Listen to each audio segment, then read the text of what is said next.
Ito si Rick, o sa halip tatlong magkaparehong Rick at ngayon ay ipinadala ko sila sa 1945 sa lungsod ng Hiroshima sa Hapon kung saan babagsak ang unang bomba atomika sa mundo sa loob ng isang oras.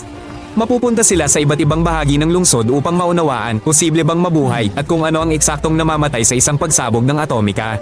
Malapit nang matapos ang ikalawang digmaang pandaigdig. Karamihan sa Japan ay nawasak na. Ngunit halos hindi nagagalaw ang Hiroshima maayos ang pamumuhay ng lungsod bagamat ramdam na ramdam ang tensyon. Kapos ang pagkain, payat ang mga tao, ngunit may mga bisikleta pa rin sa mga kalye, bukas ang mga bintana at maririnig ang tawanan ng mga bata. Ang unang Rick ay nasa pinakagitna. Naglalakad siya sa isang mataong palengke, pumipili ng pakwan, pinapanood ang isang batang nagpapalipad ng saranggola. Maraming sundalo sa paligid kapwa sa mga kalye at sa mga pwesto. Ngunit malayo ang labanan at tila mapayapa pa rin ang lungsod.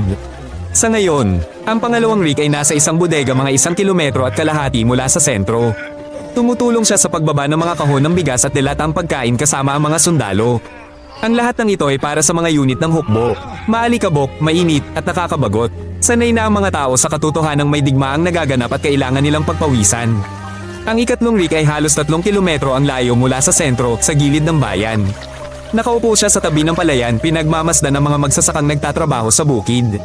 Ramdam niya ang mga ingay ng lungsod, ngunit dito ay tahimik at hindi man lang nararamdaman ang digmaan.